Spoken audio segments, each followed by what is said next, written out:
Hello everyone. आज हम बात करेंगे प्लस टू क्लास की बिजनेस स्टडी चैप्टर 7.4 है। नाम है लीडरशिप। ठीक है ना, नेतृत्व। हम लीडरशिप का मीनिंग आपको बताएंगे, बट उससे पहले हम बता रहे हैं आप लोगों को कि leadership transforms the potential into reality. कह ये रहा है कि लीडरशिप जो है नेतृत्व संभव को वास्तविकता में बदलता है। मतलब जो चीज़ संभव हो सकती है उसको सच में ही करने का जो हुनर है, कॉन्फिडेंस है, वो जगा देता है लीडरशिप। तो नेतृत्व का इतना ज़्यादा इफेक्ट होता है कि जो काम संभव है पर हो नहीं रहा है तो उसको करवा देता है। मतलब ये कहना चाहता है ना नेतृत्व के अंदर। अब इसका मीनिंग मैं आपको बता रहा हूँ, सुनिए। वैसे तो टूल किट कहती है कि इसका अभिप्राय दूसरों को इस ढंग से प्रभावित करने से है ताकि वे वही करे जो नेता चाहे। ठीक है ना, तो जो नेता चाहेगा, लीडर होगा जो, वो चाहेगा वही काम ये करें जो कर्मचारी हैं। बाकी नेतृत्व के बारे में और आपको थोड़ा डीपली बताते हैं कि एक अनुमान के अनुसार क्या है कि कर्मचारी अपनी क्षमता का सिर्फ 60% ही प्रयोग करता है जब वो काम करता है। तो जो शेष 40% क्षमता बची जो उद्देश्य को पूरा करने में आसानी से प्राप्त कर सकते हैं हम, उसके लिए हमें लीडरशिप की ज़रूरत पड़ती है। लीडर क्या होता है, उनको मोटिवेट करेगा, उनके ऊपर निगरानी भी रखेगा, हर काम में उनकी हेल्प करेगा, सुख दुख ध्यान रखेगा, तो पूरे ज़ोर शोर से पे काम करते हैं। तो उससे वो जो बची हुई 40% क्षमता जो यूज नहीं कर रहे थे वो भी करने लग जाते हैं, और वो वही करवा सकता है जो एक अच्छा नेता होता है। ठीक है, तो मीनिंग आपको क्लियर हो गया होगा मेरे हिसाब से। अब हम लेके चलते हैं नेता के, अच्छे नेता के गुण। इस चैप्टर के अंदर जो मोस्ट इम्पोर्टेंट क्वेश्चन बनता है वो है एक अच्छे नेता के गुण, मतलब qualities of a good leader. जो अच्छा लीडर होता है उसके अंदर क्या क्या क्वालिटीज़ होनी चाहिए वो आपको इसमें बताई गई हैं। आप भी अगर किसी चीज़ में लीडर बनना चाह रहे हैं तो उसके लिए आपको ये चीज़ आपके अंदर होनी चाहिए। सुन लीजिए ध्यान से। शारीरिक विशेषता, जो फिजिकल फीचर्स है, वो भी एक आप शारीरिक रूप से तथा मानसिक रूप से स्वस्थ होने चाहिए, तंदुरुस्त होने चाहिए। आपकी स्वस्थ बुद्धि होगी, स्वस्थ शरीर में ही स्वस्थ बुद्धि का निवास होता है, और फिर उससे आप अच्छे डिसीजन ले पाओगे और काम को अच्छे ढंग से अच्छी तरह से कर पाओगे, दूसरों को आसानी से समझ पाओगे, समझा पाओगे बात को। ठीक है।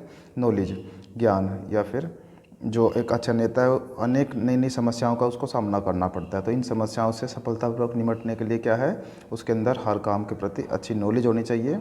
उसके बाद है इंटीग्रिटी, मतलब सत्यनिष्ठा। कि नेता का सत्यनिष्ठा होना बहुत ज़रूरी। सत्यनिष्ठ का मतलब होना है कि सच बोलना, मतलब कि नेता की कार्यप्रणाली का सद्भावना, सच्चाई, निष्कपटता, नैतिकता पर आधारित है। मतलब एक नेता है जो स्वामी कर्मचारियों के मध्य की कड़ी होता है, उसे दिन प्रतिदिन के पूरी निष्ठा के साथ कार्य करना चाहिए।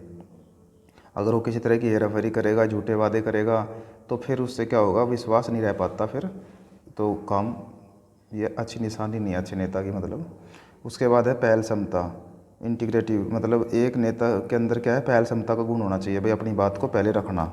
एक नेता अपने यह गुण एक नेता के अंदर यह गुण होना चाहिए जिससे वह अवसरों का इंतजार नहीं करता बल्कि उन्हें पैदा कर देता है। वो कब हो पाएगा, जब एक नेता के अंदर पहल क्षमता की क्वालिटी होगी, गुण होगा। संदेश वाहन कौशल, कम्युनिकेशन स्किल। संदेश वाहन कौशल का मतलब है कि कर्मचारियों व अन्य व्यक्तियों को विभिन्न सूचनाएं, आदेश, विचार आदि का संदेश वाहन करना होता है। तो एक मुख्य कार्य है ये चीज़ करना सारा। तो यह कार्य संदेश ग्रहण करने वाले व्यक्ति की योग्यता को ध्यान में रखते हुए उसके साथ सरल भाषा में किया जाना चाहिए, ताकि जिस भाव से बात कही जा रही है उसी भाव से सामने वाला उसको ग्रहण करे। ये ना हो कि हम कह कुछ रहे हैं और समझ वो कुछ और जाए, तो उससे भी गलत प्रभाव पड़ता है। उसके बाद आ गया अभिप्रेरण कौशल, मोटिवेशन स्किल। नेतृत्व का अर्थ है कि अनुयायियों को अपना अनुसरण करने के लिए प्रेरित करना। मतलब उन्हें इससे स्पष्ट होता है कि नेतृत्व के अर्थ को सार्थक बनाने के लिए एक नेता में अभिप्रेरण योग्यता का गुण पाया जाना जरूरी है। क्योंकि नेता को अभिप्रेरण की विभिन्न विधियों की जानकारी होनी चाहिए ताकि कर्मचारियों को उनके स्वभाव के अनुसार प्रेरित किया जा सके। और अभिप्रेरणा की जो प्रेरित करने की विधियाँ मैंने बताई थी ना, मौद्रिक और अमौद्रिक, इस तरह से किसी भी तरीके से उसको मोटिवेट करना आना चाहिए। आत्मविश्वास, सेल्फ कॉन्फिडेंस, कि भाई अपने अनुयायियों का पूर्ण विश्वास जीतने के लिए आत्मविश्वास का होना आवश्यक है। इसके अभाव में निर्णयों को सफलतापूर्वक लागू नहीं किया सकता। तो उदाहरण के लिए एक नेता किसी भी कार्य के बारे में सोचता है या कुछ भी करता है तो उसे फुल कॉन्फिडेंस के साथ उसे करना चाहिए, जिससे वो कार्य भी अच्छा होगा और किसी प्रकार की कोई प्रॉब्लम नहीं होगी। उसके बाद है निर्णायकता, मतलब डिसीजननेस, मतलब कि नेता में निर्णय लेने और उसे लागू करने की क्षमता है वो होनी चाहिए, जैसे कोई डिसीजन लेने की कॉन्फिडेंस। नेता के एक बार जो निर्णय लिया उसे उस निर्णय पर डटे रहने की निर्भरता होनी चाहिए, ये ना हो कि थोड़ा सा कोई कहे और तुरंत हट जाएं अपने डिसीजन से। तो एक साहसी नेता कभी भी सत्यता के पथ पर विचलित नहीं होता और ना ही अपने विरोधी लोगों की दुर्भावनाओं का शिकार होता है। निडर नेता के साथ कार्य करने वाले व्यक्ति पर भी इस गुण का प्रभाव पड़ता है और निष्पक्षता और निष्पादन शीघ्रता से काम करता है। कुल मिलाकर निर्णय लेने का कॉन्फिडेंस होना चाहिए, चाहे कोई भी समस्या आ जाए। ठीक है।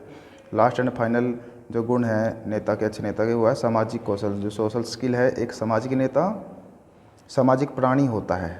ठीक है ना। उससे उम्मीद की जाती है कि वो मानवता का व्यवहार करे, मतलब सबके साथ अच्छा बिहेवियर करे। इसका अर्थ है कि उसे कोई भी ऐसा काम नहीं करना चाहिए जिससे उनके अनुयायियों की भावनाओं को ठेस पहुंचे, मतलब जो उसके साथ जुड़े हुए व्यक्ति उनको बुरा लगे।